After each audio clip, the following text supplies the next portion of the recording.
Chapter 14. Anne's Confession. On the Monday evening before the picnic, Marilla came down from her room with a troubled face. "Anne," she said to that small personage, who was shelling peas by the spotless table and singing Nellie of the Hazel Dell with a vigor and expression that did credit to Diana's teaching. "Did you see anything of my amethyst brooch? I thought I stuck it in my pincushion when I came home from church yesterday evening, but I can't find it anywhere." I saw it this afternoon when you were away at the Aid Society," said Anne, a little slowly. "I was passing your door when I saw it on the cushion, so I went in to look at it." "Did you touch it?" said Marilla sternly. "Yes," admitted Anne. "I took it up and I pinned it on my breast just to see how it would look." "You had no business to do anything of the sort. It's very wrong in a little girl to meddle.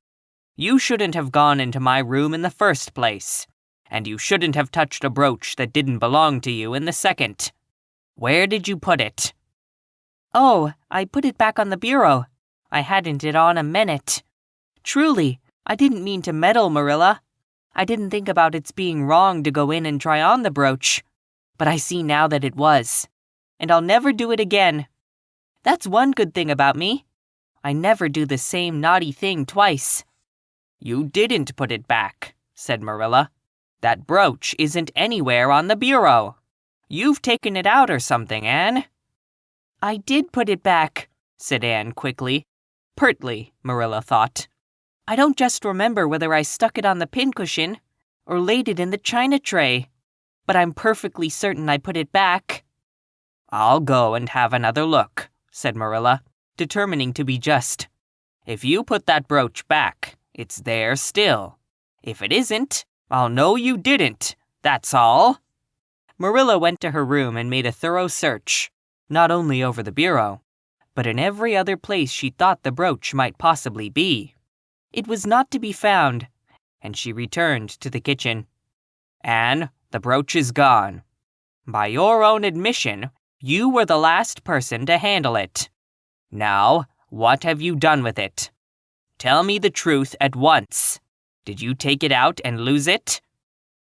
"No, I didn't," said Anne solemnly, meeting Marilla's angry gaze squarely. "I never took the brooch out of your room, and that is the truth, if I was to be led to the block for it, although I'm not very certain what a block is. So there, Marilla." Anne's "so there" was only intended to emphasize her assertion, but Marilla took it as a display of defiance. "I believe you are telling me a falsehood, Anne," she said sharply. "I know you are. There now, don't say anything more unless you are prepared to tell the whole truth. Go to your room and stay there until you are ready to confess." "Will I take the peas with me?" said Anne meekly. "No, I'll finish shelling them myself. Do as I bid you." When Anne had gone, Marilla went about her evening tasks in a very disturbed state of mind. She was worried about her valuable brooch. What if Anne had lost it? And how wicked of the child to deny having taken it, when anybody could see she must have, with such an innocent face, too. "I don't know what I wouldn't sooner have had happen," thought Marilla, as she nervously shelled the peas. "Of course, I don't suppose she meant to steal it, or anything like that. She's just taken it to play with, or help along that imagination of hers. She must have taken it, that's clear, for there hasn't been a soul in that room since she was in it, by her own story, until I went up tonight. And the brooch is gone. There's nothing surer. I suppose she has lost it, and is afraid to own up for fear she'll be punished. It's a dreadful thing to think she tells falsehoods. It's a far worse thing than her fit of temper. It's a fearful responsibility to have a child in your house you can't trust. Slyness and untruthfulness, that's what she has displayed. I declare I feel worse about that than about the brooch. If she'd only have told the truth about it, I wouldn't mind so much." Marilla went to her room at intervals all through the evening and searched for the brooch, without finding it. A bedtime visit to the east gable produced no result. Anne persisted in denying that she knew anything about the brooch, but Marilla was only the more firmly convinced that she did. She told Matthew the story the next morning. Matthew was confounded and puzzled. He could not so quickly lose faith in Anne, but he had to admit that circumstances were against her. "You're sure it hasn't fell down behind the bureau?" was the only suggestion he could offer. "I've moved the bureau, and I've taken out the drawers, and I've looked in every crack and cranny," was Marilla's positive answer. "The brooch is gone, and that child has taken it and lied about it. That's the plain, ugly truth, Matthew Cuthbert, and we might as well look it in the face." "Well now, what are you going to do about it?" Matthew asked forlornly, feeling secretly thankful that Marilla and not he had to deal with the situation. He felt no desire to put his oar in this time. "She'll stay in her room until she confesses," said Marilla grimly, remembering the success of this method in the former case. "Then we'll see. Perhaps we'll be able to find the brooch if she'll only tell where she took it.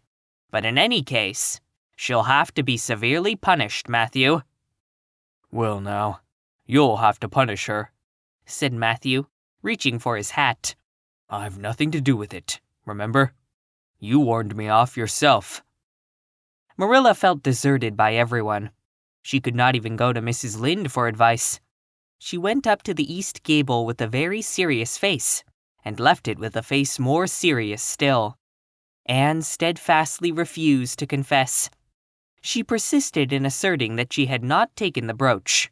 The child had evidently been crying, and Marilla felt a pang of pity, which she sternly repressed. By night she was, as she expressed it, beat out. "You'll stay in this room until you confess, Anne. You can make up your mind to that," she said firmly.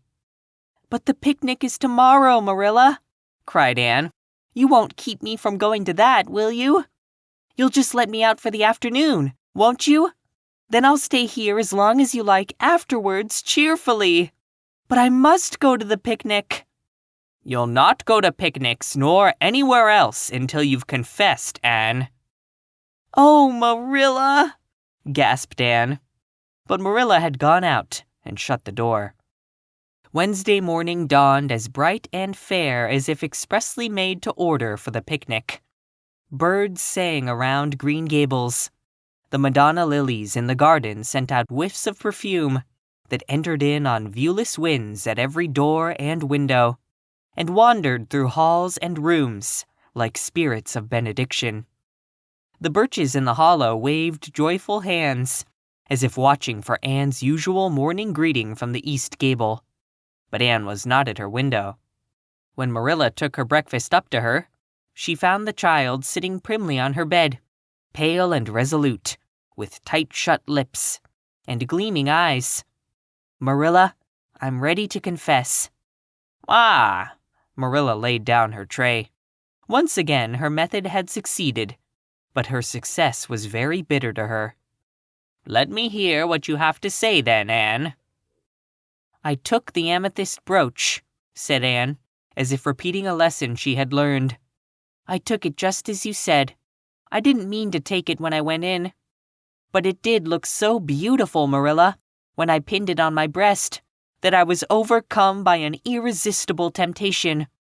I imagined how perfectly thrilling it would be to take it to Idlewild and play I was the Lady Cordelia Fitzgerald. It would be so much easier to imagine I was the Lady Cordelia if I had a real amethyst brooch on. Diana and I make necklaces of roseberries, but what are roseberries compared to amethysts? So I took the brooch. I thought I could put it back before you came home. I went all the way around by the road to lengthen out the time. When I was going over the bridge across the Lake of Shining Waters, I took the brooch off to have another look at it. Oh, how it did shine in the sunlight! And then, when I was leaning over the bridge, it just slipped through my fingers, so, and went down, down, down, all purpley sparkling, and sank forevermore beneath the lake of shining waters. And that's the best I can do at confessing, Marilla. Marilla felt hot anger surge up into her heart again. This child had taken and lost her treasured amethyst brooch, and now sat there calmly reciting the details thereof, without the least apparent compunction or repentance. "Anne, this is terrible," she said, trying to speak calmly. "You are the very wickedest girl I ever heard of." "Yes, I suppose I am," agreed Anne tranquilly. "And I know I'll have to be punished. It'll be your duty to punish me, Marilla. Won't you please get it over right off? Because I'd like to go to the picnic with nothing on my mind." "Picnic indeed! You'll go to no picnic today, Anne Shirley. That shall be your punishment. And it isn't half severe enough either for what you've done." "Not go to the picnic?"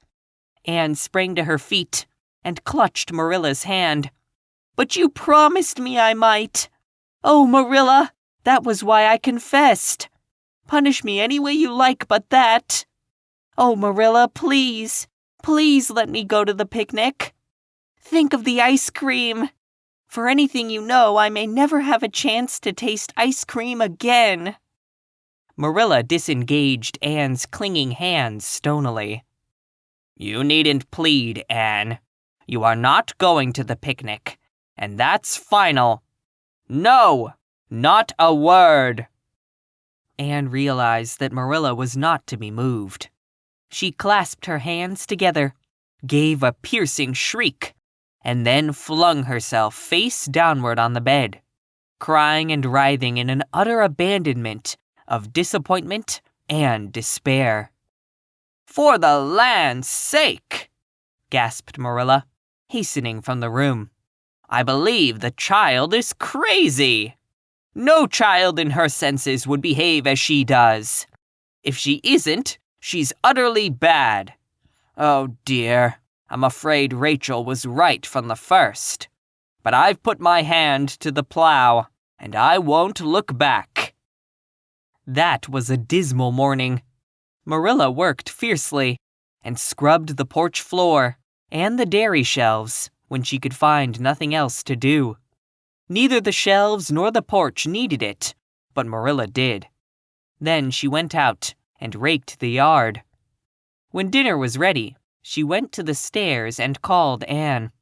A tear-stained face appeared, looking tragically over the banisters. "Come down to your dinner, Anne." "I don't want any dinner, Marilla," said Anne, sobbingly. "I couldn't eat anything. My heart is broken. You'll feel remorse of conscience someday, I expect, for breaking it, Marilla. But I forgive you. Remember when the time comes that I forgive you. But please don't ask me to eat anything, especially boiled pork and greens. Boiled pork and greens are so unromantic when one is in affliction." Exasperated, Marilla returned to the kitchen and poured out her tale of woe to Matthew, who, between his sense of justice and his unlawful sympathy with Anne, was a miserable man.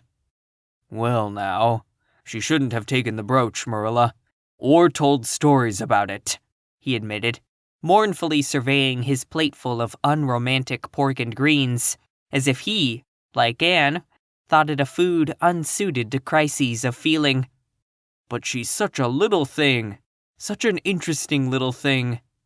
Don't you think it's pretty rough not to let her go to the picnic when she's so set on it?" "Matthew Cuthbert, I'm amazed at you. I think I've let her off entirely too easy, and she doesn't appear to realize how wicked she's been at all. That's what worries me most. If she'd really felt sorry, it wouldn't be so bad. And you don't seem to realize it neither. You're making excuses for her all the time to yourself. I can see that." "Well now, she's such a little thing," feebly reiterated Matthew. "And there should be allowances made, Marilla. You know she's never had any bringing up." Well, she's having it now, retorted Marilla. The retort silenced Matthew, if it did not convince him. That dinner was a very dismal meal. The only cheerful thing about it was Jerry Biot, the hired boy, and Marilla resented his cheerfulness as a personal insult. When her dishes were washed, and her bread sponge set, and her hens fed, Marilla remembered that she had noticed a small rent in her best black lace shawl when she had taken it off on Monday afternoon on returning from the Ladies' Aid. She would go and mend it. The shawl was in a box in her trunk. As Marilla lifted it out, the sunlight, falling through the vines that clustered thickly about the window, struck upon something caught in the shawl, something that glittered and sparkled in facets of violet light. Marilla snatched at it with a gasp. It was the amethyst brooch, hanging to a thread of the lace by its catch. "Dear life and heart," said Marilla blankly. "What does this mean? Here's my brooch safe and sound that I thought was at the bottom of Barry's pond. Whatever did that girl mean by saying she took it and lost it? I declare, I believe Green Gables is bewitched. I remember now that when I took off my shawl Monday afternoon, I laid it on the bureau for a minute. I suppose the brooch got caught in it somehow. Well..." Marilla betook herself to the east gable, brooch in hand. Anne had cried herself out, and was sitting dejectedly by the window. "Anne Shirley," said Marilla solemnly, "I've just found my brooch hanging to my black lace shawl. Now I want to know what that rigmarole you told me this morning meant." "Why, you said you'd keep me here until I confessed," returned Anne warily. "And so I decided to confess because I was bound to get to the picnic. I thought out a confession last night after I went to bed, and made it as interesting as I could. And I said it over and over, so that I wouldn't forget it. But you wouldn't let me go to the picnic after all, so all my trouble was wasted." Marilla had to laugh in spite of herself, but her conscience pricked her. "Anne, you do beat all. But I was wrong. I see that now. I shouldn't have doubted your word when I'd never known you to tell a story. Of course, it wasn't right for you to confess to a thing you hadn't done. It was very wrong to do so. But I drove you to it. So if you'll forgive me, Anne, I'll forgive you, and we'll start square again. And now, get yourself ready for the picnic." Anne flew up like a rocket. "Oh, Marilla, isn't it too late?" "No, it's only 2:00. They won't be more than well gathered yet, and it'll be an hour before they have tea. Wash your face and comb your hair, and put on your gingham. I'll fill a basket for you. There's plenty of stuff baked in the house. And I'll get Jerry to hitch up the sorrel and drive you down to the picnic ground." "Oh, Marilla," exclaimed Anne, flying to the washstand. "5 minutes ago I was so miserable, I was wishing I'd never been born. And now I wouldn't change places with an angel." That night, a thoroughly happy, completely tired out Anne returned to Green Gables in a state of beatification impossible to describe. "Oh, Marilla, I've had a perfectly scrumptious time. Scrumptious is a new word I learned today. I heard Mary Alice Bell use it. Isn't it very expressive? Everything was lovely. We had a splendid tea, and then Mr. Harmon Andrews took us all for a row on the Lake of Shining Waters, 6 of us at a time, and Jane Andrews nearly fell overboard. She was leaning out to pick water lilies. And if Mr. Andrews hadn't caught her by her sash just in the nick of time, she'd fallen in and probably been drowned. I wish it had been me. It would have been such a romantic experience to have been nearly drowned. It would be such a thrilling tale to tell. And we had the ice cream. Words fail me to describe that ice cream. Marilla, I assure you, It was sublime. That evening, Marilla told the whole story to Matthew, over her stocking basket. I'm willing to own up that I made a mistake, she concluded candidly. But I've learned a lesson. I have to laugh when I think of Anne's confession, although I suppose I shouldn't, for it really was a falsehood. But it doesn't seem as bad as the other would have been, somehow, and anyhow I'm responsible for it. That child is hard to understand in some respects, but I believe she'll turn out all right yet. And there's one thing certain. No house will ever be dull that she's in.